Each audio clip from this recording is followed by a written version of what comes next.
I'm Monica Sancio for an excellent lifestyle. No excuses not to make your own veggie burgers. Guess what? With lentils. In this case, I'm going to use soaked lentils, actually sprouted lentils in this case.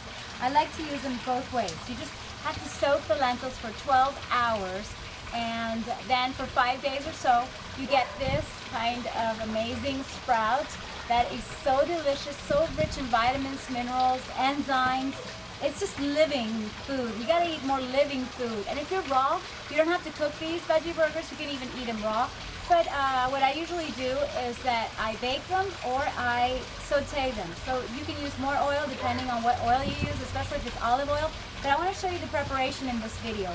Okay, so how to make veggie burgers with lentil sprouts, which are so nutritious, okay? And the idea is to add only ingredients that are really nutritious and that your whole family will love, okay? One of the secret ingredients to making these amazing lentil sprout burgers, I have to put this because, you know, some flies want to get in the way and they can't, they're not allowed here, is to use garlic. Garlic is the secret of making the best veggie burgers. So they'll taste like meat burgers, actually. People confuse them. Especially when they're not sprouted, people think it's just meat. But then when they're sprouted, they still taste like meat for the people who like meat. I'm vegan, you know. So I'm just going to show you the exact procedure that I started with and how I have evolved. What you do is that you put in a food processor, and even a blender works, some lentil sprouts like the ones I showed you, okay? And I do this, I say exact, but it's not an exact recipe. It's about a bag, about a kilo of lentil sprouts, like these. I rinse them. You have to rinse them for 5 days. You have to rinse them at least once a day, preferably twice a day, so that they'll remain fresh, okay? That's the idea. And so you have this amazing crunchy lentil sprout. That's going to be the base of your veggie burger. And what we're going to do is just add yummy vegetables. You can vary them at your choice, but I do recommend that you use vegetables that are really good for you, like bell peppers.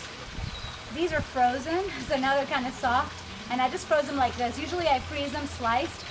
These are carrots that you know from one of my videos that I like to freeze carrots. If you can find something that's not plastic, even better. But this is what I'm using now still. And just the shredded carrots are going to add a lot of flavor. I'm going to make them sweet. I still have a little bit at the bottom. So what I do is just like you see in this other bag, I take the shredded carrots. Since they're frozen, I cut them with my magic knife like this.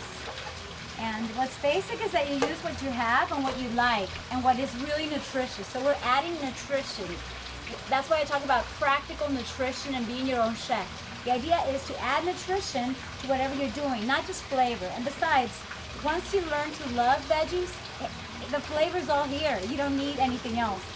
As far as garlic, I already added some that's already peeled, but I would add for a whole kilo, a whole head of garlic. So maybe this has about 5 little sections of garlic. This really gives it the amazing flavor. So don't forget garlic. And then you could add onions.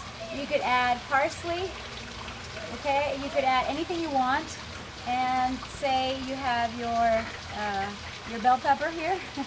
I'm going to add a little bit right now, since I haven't done so yet. And what we're going to do is just process this mixture, and you'll have the base for your veggie burgers. How simple is that, isn't it? And let me remind you, it's full of fiber, awesome complex carbohydrates. It has protein, the best vegetable protein you can get in the legumes, in this case lentils. And whatever we're adding is adding to its content in beta-carotene with the carrots, okay? And we're adding even more vitamin C here. I even put some of the seeds, so more veggies, more amazing flavors and more amazing colors too. And I add a little bit of water. The typical recipe actually uses egg, but since I'm vegan, I don't use egg anymore. And even for other people, when I usually do very many batches. As you can see, I have plenty of lentil sprouts. So one batch I keep just for me, and then for other people I might add less veggies to them. and more veggies to me, and I don't add egg, not even for other people, so it's not necessary. Just add enough water to get the right consistency. So once you have it, okay, you process it, and let's see, something got stuck here. Something gets stuck. This is a very smart machine. It'll always tell you when it's time to stir. Maybe because I used this frozen, or maybe because the light went out. I hope it's not that second choice. There. That's it. And a little bit more water.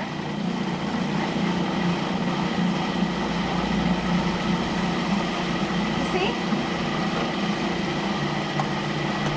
And that's it. Not too much processing, so it's really crunchy. And then you can have the perfect consistency. You don't need to add, let's see, oil to the frying pan. Yes, if you're gonna fry these, you can make them small, you can make them big, but approximately this would be the perfect size. Okay? And it smells so good. I would eat it right like it is. It smells so interesting. And you could add salt and pepper if you want. It's really not necessary once you love what you're putting into it. And like I said, just play with different veggies. The important thing is to do soak the lentils at least 12 hours. And if you want to sprout them for 5 days or so, remember to rinse them, okay? So that they'll remain beautiful and fresh like this, and they won't get all, you know, whatever. I don't want to talk about the negative. I want to focus on the positive, that this is really, really yummy. And you have the option, maybe for our next video, I'll show you how they come out, or I'll show you a picture once they're ready, once they have been cooked. But if you're raw vegan, just use the dehydrator for this, okay? And then you could do something like this and form them, whether with your hand or with a spoon. And you could even use this, something like this.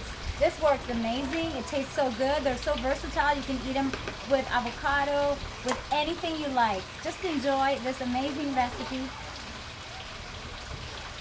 Here it is for you. I hope you like this video, and tell me about it. Tell me your comments. Tell me how it goes for you, what you add. Perhaps you decided to add lots of spinach or kale to it, so you get green veggie burgers. And it's amazing because they're going to be full of protein, of amazing complex carbohydrates, vitamins, minerals, and antioxidants, fiber. What else could you ask for from some simple to do such amazingly versatile veggie burgers? I'm just really happy to share this with you, and I hope you really enjoy it, and let me know how it goes for you, okay? Yes, and share your recipes. Thank you, and I'll see you on monicasancio.com. Don't forget to be there at my blog, and also let's connect on Facebook, Twitter, and YouTube. Okay, I'm done.